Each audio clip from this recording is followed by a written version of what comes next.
Hey, Brian. Hey, Jen. What are you listening to this week?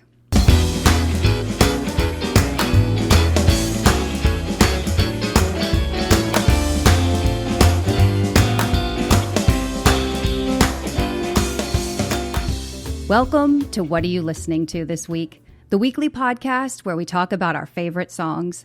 Some old, some new, all good. I'm Jenn Tully, and this week I'm joined by Brian Black, co-host of the Mentor Monday podcast and all-around music fan. As always, this week's episode has some great songs. And now on Spotify, you can listen to the show with the songs we discuss incorporated. Just search for What Are You Listening To with music. If you're not listening on Spotify, be sure to give the playlist a listen and then tune into our conversation. With that, let's get started. Brian, what are you listening to this week? All right, Jen. So this week I've really been listening to a track by the Cribs called Be Safe. It's an interesting song. Once you hear it, there's a little bit of a juxtaposition between some of the background audio, which you really could say is more like the foreground audio, and the music in the background. I will admit it's we talk about some old, some new. This is an old song. This goes back to 2000, I think, and 8 or 9, if I'm not mistaken. 2007 is this album. Thank you for this. Thank you. Yeah. So these are one of my favorite bands, the Cribs, and they have so many albums, and I'm just digging into them. So I didn't love this song, and it wasn't a bad song. I just was like, I kind of skipped it. I don't know what it was. I saw them live in May, and I loved it. I was like, this song sounds so good. And it was the same. And it's interesting because I've never been a real live, I don't go after the live versions of songs. So anyway. Yeah, me neither. I love the juxtaposition between the voiceover and the song. It's melancholy, but melodic. It's just, it's great. It's long-ish, but I love it. I'm digging it. It's one of my favorites. So cool. Me too. And, I had heard the Cribs. I wasn't familiar with this track either, but I loved it. Same thing. And you mentioned the spoken word piece, but who is that by? It's Lee Ronaldo from Sonic Youth. Am I right? Yes. Yeah. And, we all love to try to be as, investigative as we can. I didn't know that it was him. And one day it hit me. I'm like, this sounds like a Sonic Youth song. And I was like, well, duh, maybe that's why. I read something recently. I guess they came to him and said, hey, we'd love for you to do this. He says, yeah, I don't know what you're trying to do here, but we'll give it a whirl. And they did. Yeah. So, but yeah, isn't that funny? That's super cool. Like those collaborations that are like, where did that even come from?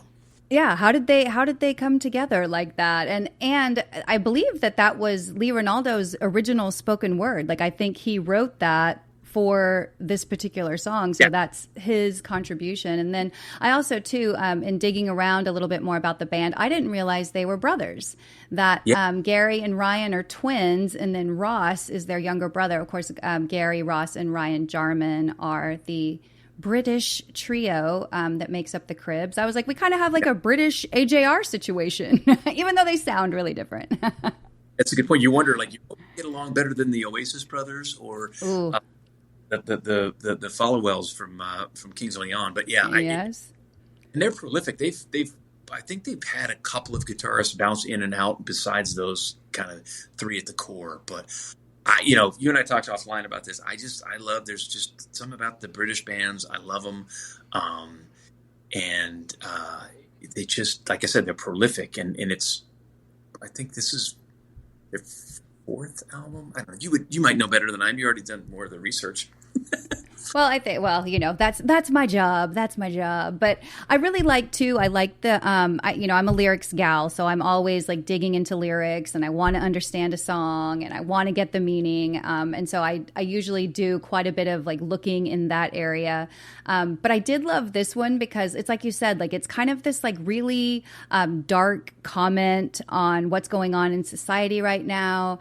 He talks, one of my favorite lines in the Lee Ronaldo part is he says, there's no preventative directive or safe approach for living. We each know our own fate. Be safe.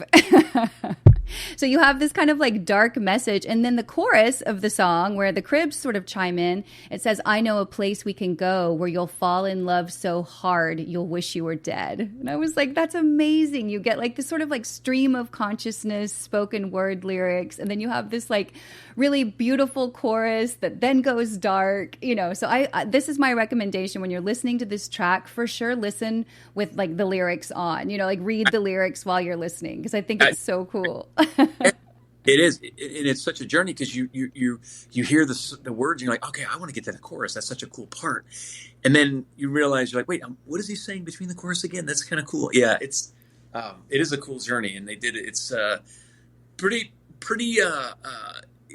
meaty song. Yeah, it is. I agree.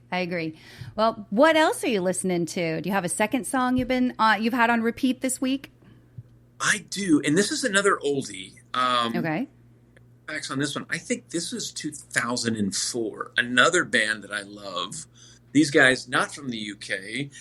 These are the Whigs, Whigs. These guys are from. They were from Athens, Georgia, and I think they live in Nashville now. It's called Mission Control. I love it. It's just a kind of a fuzzy. You could almost play the intro with the piano. I see this as a guy that's kind of just sitting and contemplating things and almost having a moment where he's looking at his life from above. A lot of kind of space reference, mission control, his legs. He's tired of where they take him. It's cool. And I love these guys too. These are another, it's so funny when I talk about music. People, you're like, what do you listen to lately? It's just some old stuff, some real old stuff. It's not that old. We're not kicking it back to like the 50s or 60s here. I know, you're right. But I'm thinking to myself, like, when these guys were cranking this album out, what was I doing? So I love. Don't answer that. I don't want to know. I know. I know. I love the Whigs. They're another guy. I encourage anybody listening. The Whigs and the Cribs. Pretty phonetically close. Give them a listen, because you're going to find a couple of gems in there, I think, if you like music at all. Yeah, I completely agree. And, it was funny because I was familiar with the Whigs, but I was familiar with another one of their albums, not this one. And so I was more familiar with their 2012 album, Enjoy the Company, that's got Waiting and Staying Alive on it. Yeah. So it was fun for me to go back to Mission Control, which was from 2008. And I really like the opening of the song, like you said. And Parker Gisbert's voice is just really cool. This is their second album, and I feel like you can hear his voice getting better and better, from Mission Control to Enjoy the Company. Yeah. And I love, again, I lyrics usually come first for me, and then second is like the appeal of the lead singer's voice, and I just find his voice so appealing. And it's funny that I wrote down the exact same lyric that you do. Mission Control, take his feet. He's tired of where they lead him. Like, it's such a great song. And then my second favorite line in there. Tell me if this is one that resonates, or one that you even heard. I love this line. I'm not exactly sure why, but it's just a beautiful sentiment. It says, she sees me wave and she smiles. She knows I comprehend her. Yep. I was like, tip to the fellows out there. That's a great line. It's such a great track. I was on the internet a couple of months ago, and there was people who were YouTubing it, and somebody did do like a piano entry to it, and anytime you can kind of cross over into other instruments and it's still got that same depth, I think is great. It's such a great riff. These guys were prolific on Letterman. I think Letterman had them on three different times. I think they did. I want to say they did Conan once as well, and they just seemed really good live. And that's one of my missions. I'm Parker Gisbert's gone off on his own right now as a solo, but I don't know if it was COVID or whatever. I do have him in my email address box though, because I ordered a T-shirt from them. Thank you very much. I ordered a T-shirt from them about a year ago. And he emailed me back. He said, "Hey, we only got this and we only got the medium and this and the whatever." And I said, "That's perfect." And I saw who it was from. I said, "And by the way, you need to come to Chicago." So my little brush with fame. But yeah, 2008. That's crazy. It's such a good It's such a good song, though. You're right. And I love the big build to the end. You know, that's the other thing that's surprising about this song is you think it's over, and in about 3 minutes, 45 seconds, it goes into this beautiful, like, Layla type moment, right? You know, like the Eric Clapton Layla. It sounds different, but again, that's what it reminded me of. I'm like, it's weird. Anytime a song, you know, ends and then goes into an instrumental, it's a Layla type moment. That's the technical. I don't know if you know that, but that's the technical musical term for it. Oh, so. Now, stuff that you just made up right now that's technical. But it's such a good build, and there's such good musicians. I mean, it really is just it's such a great it's them. That song is pretty much them. Such very sonically good there. So I can't wait if they. God, I hope they. I mean, how funny is this? I'm like, boy, I really love this band. Hope they stay together because they've been around for like 20 years before I knew who they were. But, right.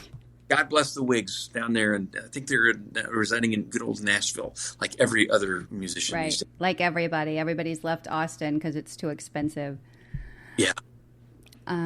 Well, I love both of those songs, and I always think it's funny. Again, I consistently look for the through lines between the songs that we pick because I've said this before, but we don't share our playlist with one another or our song picks with one another until about 24 hours before the show. And you picked a band from England, and I picked a band from England, and you picked a band from the South, and I picked a band from the South. So I always thought that was kind of cool. And then the bands that we chose from England, they were about 2 hours away from one another geographically, with Manchester kind of sitting in the middle. So I thought that was kind of funny too. Like, what an amazing musical corridor that must be to go through. That the space between, I believe is it Wakefield, where the Cribs are from, and then Southport, where where my second band or my second song band is from. So we'll get there. But before, let's talk about our Southern bands. You chose the Whigs, and I chose a band that I love that's based right here in Austin, Texas, a band called Spoon, and the song is called Do You. Yep. That's a good song. It's a great song. I mean, you love the lyrics, and I was laughing about this morning. I was laughing because it's such a Texas. I mean, how do you know they're from Austin? There's a lyric in there. Was it somebody bring popsicles, somebody do something about this heat? Is that what you were thinking of? Did he say late in October or late in September? Yeah, he says it's late in October, and there's he's been tossed out on the street. Yeah. Mm-hmm. Texas. Or no, it's late in October. That's what he said. Yeah, it's late in October. Yeah, which is not uncommon for Texas, for those of you listening. But that's a great song. I love Spoon. I really do. Me too. And I mentioned, Parker Gisbert's voice, but one of my favorite all-time voices, there are the classics like Robert Plant, who will always be a favorite voice of mine. Glenn Frey and Don Henley will always be favorite voices of mine. There are a lot, but one that's up there and for sure my top 10 is Britt Daniels. I just love Britt Daniels' voice. I feel like I could listen to him read the phone book. Oh, yeah. Nobody knows what a phone book is anymore, though. Young folks, that's how we used to get phone numbers. Yeah. It was a big, giant book. It was the Restoration hardware catalog of its day. the paper version of How Do You Find People. That's so fun. Exactly. And his voice is great to me, and that's what makes Spoon so special to me. Yep. No, they're really good. They're also such a good, you look at the I was talking about the Whigs and how you could play Mission Control on different instruments. And obviously, I know that anybody can do that. But the versatility of Spoon, because it's a really good mellow song, but it's got a nice riff to it. They can do it all. They're a lot of fun, and I like them. It was so funny when you shared with me the bands we were talking about, the connections. I'm like, those are all in my phone, and they all of the bands that you've sent get a regular listen by me, which is I love. Yeah, it's amazing. I feel like Spoon is one of those that you can go pretty deep. They're pretty prolific. I've loved them since Telefono, which was their first album, released a long time ago. I want to say, I don't even know when Telefono, 96 maybe is when Telefono came out. And it's super scaled back compared to, you know, They Want My Soul, which Do You is on the album They Want My Soul, which is their 8th album. And I love that. I love Telefono. I love They Want My Soul. I love Lucifer on the Sofa, which is their brand new album, and just everything in between. Their sound just keeps evolving. They're not afraid to try new things, and I really like that. I do too. So it's funny you say that. So when did when did that one come? Is that 2012, 13? Which, Do You? Yeah.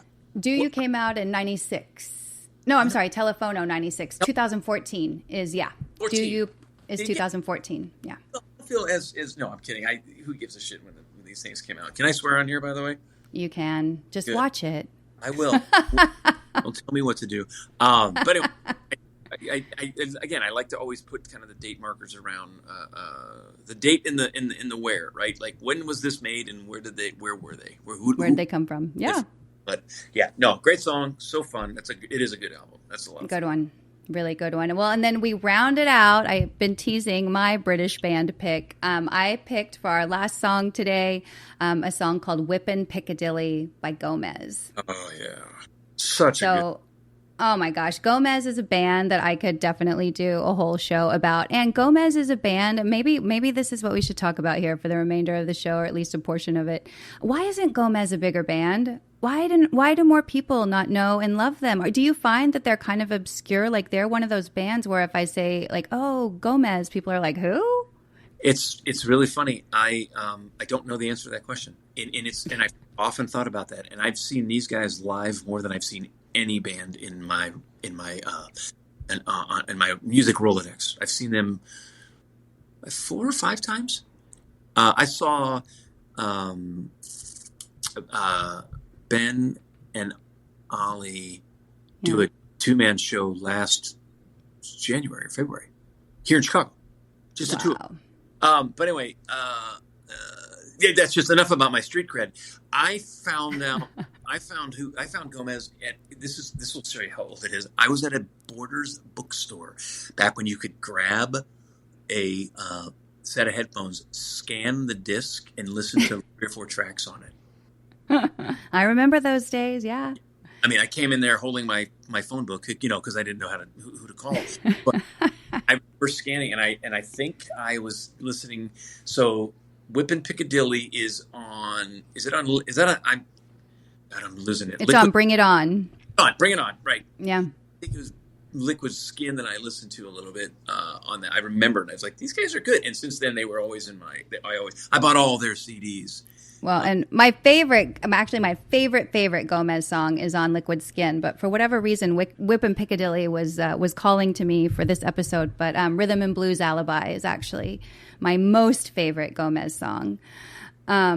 And I discovered them, actually, when I was working at DreamWorks. We were working on a movie called Forces of Nature, and Whippin' Piccadilly is on the soundtrack. And so that's how I was first introduced to them. And then, like you said, I heard the song. I was immediately like bonkers over them and got my hands on everything I possibly could, and then went to see them live at the Troubadour. And that's what sealed the deal. I mean, they had, I don't know if this is the case. You've seen them more than I have. I only had the pleasure of seeing them that one time, but they had, I don't know, I want to say 10, 12 musicians on the stage. I mean, it was just like Instrument City. It was amazing. They have, they've had saxophone, they've had trombones, they bring it all. I mean, in Whippin' Piccadilly, it's such a fun song, and you're like the beginning, like that echo type. I mean, again, I show my musical ignorance in terms of instruments here. I don't know what it is, but it's such a funky sound. You're like, what the heck am I listening to? But it's so fun. They do a lot of experiments, but yeah, I've seen them live, and I've seen them with 10 or 12 people total, including themselves on stage. It's crazy. Yeah, it's really, and I think the other thing that I really, really love about this band that I think is unique is I love the harmonies between Ian Ball, Paul Blackie Blackburn, and Tom Gray. You know, it's a band with 3 singers and 4 songwriters. You know, it's like you've got so much talent in this band, and the way they're able to harmonize and sort of that sort of tenor voice comes in. It's just, I love every time that they do that in a song. And and it's a device that they use often, and every time I fall for it. Every time I love it. Right.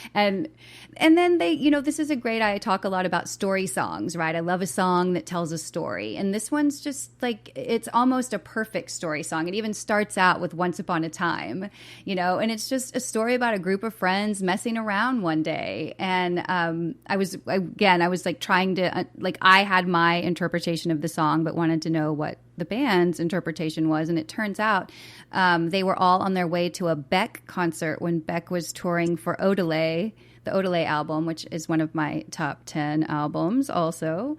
And they were, so the line that says, dressed in a suit, looking like a lunatic, they're referring to Beck. Like when they finally got to the concert, that's what he was wearing. And so I love that. And I think the final perhaps thing that I love about the song is I love a repeated refrain that changes. And so I love that they talk about there's not enough hours in our day. Then they go into there's not enough hours in our trip. And then they go into there's not enough hours in our life. And I'm like, yep, you did it again, Gomez. Almost a perfect song.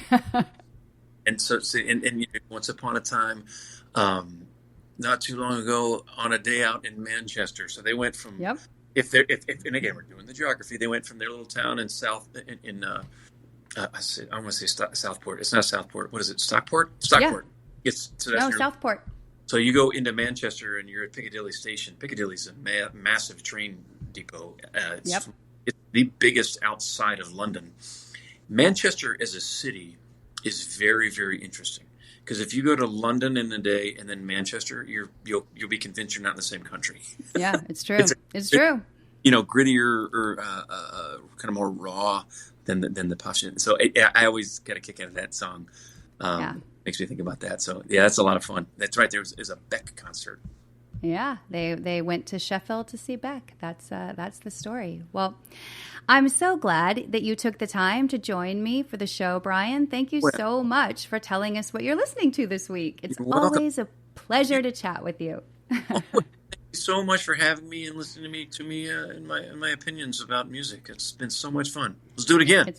Let's do it again for sure. And for our listeners, if you'd like to listen to the Mentor Monday podcast with Brian and his co-host, Charlie Guild, search Apple Podcasts for Mentor Monday and discover the power of mentors through the inspiring stories they share.